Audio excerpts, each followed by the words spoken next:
Next up, our penultimate comic of the first half, Paul Sloane.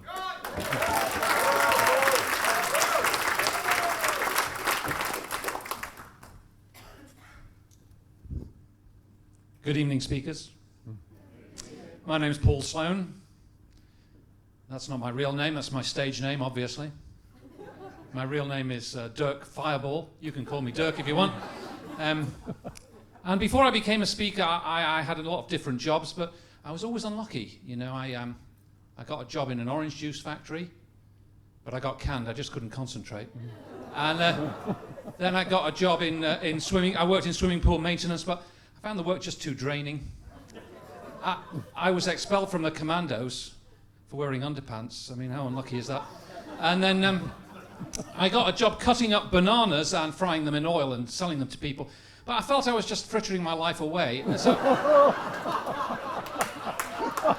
anyway, the turning point came when I heard a motivational speaker, and she was all about the power of positive thinking. And she said, what you've got to do is go the extra mile for your customers. And I tried that. Unfortunately, I lost my job as a taxi driver because of that very advice. I mean, it's hard luck. So I thought, what the heck, I may as well become a professional speaker. How hard can it be? All right. But even there, I've been very unlucky, you know. I was asked to go and speak at the National Fire Brigade's conference. And when I got there, they didn't want me. It was a hoax call. I mean, how unlucky is that? That's terrible, yeah. And I spoke at a Vistage. Did you do Vistage? I did a Vistage group, and after the first session, I said to one of the members, I said, what do you think of my presentation so far? He said, Paul, he said, Dirk, he said,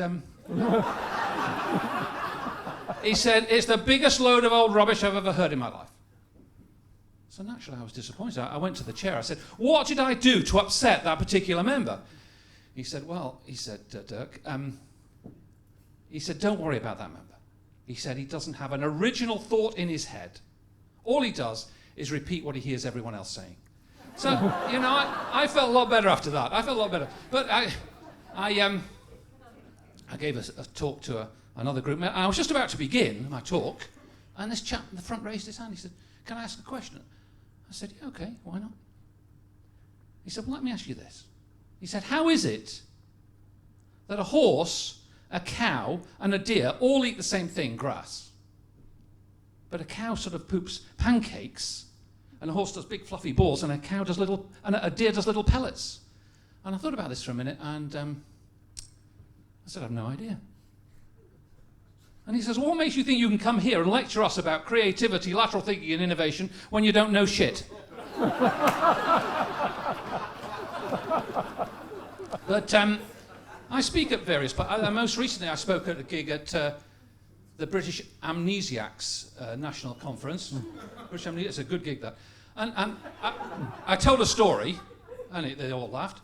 So I thought, I'll tell the same story again. I told the same story again, and they laughed again. So I told it again, and they laughed again. I told the same story 12 times. They laughed every time, and I went off the stage to applause. Fantastic. Afterwards, the conference organizer came up to me. He said, that was a fantastic talk. He said, but how do you remember it all? So I speak at various gigs. I spoke recently at the British Amnesiacs Conference, and I told a story.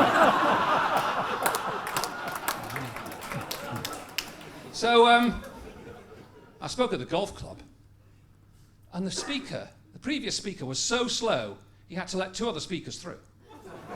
It's a golf joke, yeah, all right. So I decided to join the PSA, and very, very helpful people in the PSA. I'd like to thank the person earlier who translated the French word beaucoup for me. Thank you, it means a lot.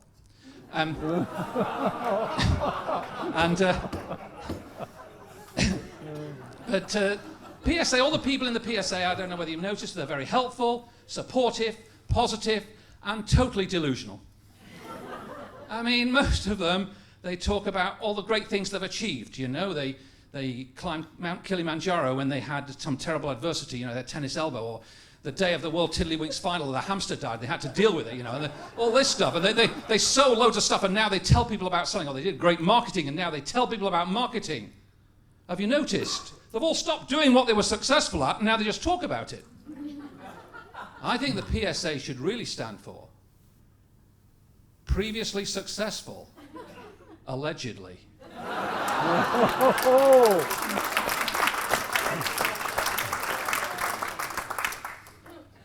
So a man went to the doctors, and he said to the doctor, he said, I've got a speech impediment, I can't speak properly, I want to join the PSA. The doctor said, speak up, man, what are you saying? I've got a speech impediment, I can't speak properly, I want to join the PSA to be a professional speaker. The doctor said, oh, you've got a speech impediment, why didn't you say?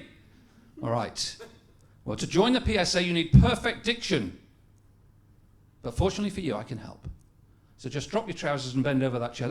Nothing wrong with me arse. I can't speak, but I got to speak. The doctor said, look, I'm the expert.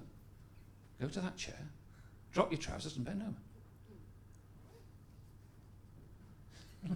Drops his trousers. And the doctor says, and your underpants too. So, we're looking very, very nervous. And it's an old-fashioned surgery. And there was a fire, and in the fire was a poker. You know what's coming. And the doctor went and he got the poker, and he went up to the man, and he took the red hot poker and he stuck it right up the man's backside. And the poor man went, hey! The doctor said, very good. Come back next week, we'll do B. True story, true story. Would you believe that man went on to become president of the PSA? I mean, it's incredible. He went on president of the whole PSA. It's fantastic. Fantastic, I know. So, I've gone on about the power of positive. I want to leave you with one final thought, really. And it's the most powerful piece of positive thinking advice I ever received. And my grandfather gave it to me when I was a little boy. He sat me on his knee, and he said, Dirk, he said, as you go through life, he said, you've got to keep opening doors. And I've done that. I've tried many different things. I've kept going through life. Opening doors has been very useful advice. Unfortunately, my grandfather died when he was sucked out of an airplane at 35,000 feet. But it's still great advice. And I'd like to leave you with that thought. I've been Dirk Fireball. It's been my pleasure to entertain you. Thank you very much. Mr. Dirk Fireball, ladies and gentlemen.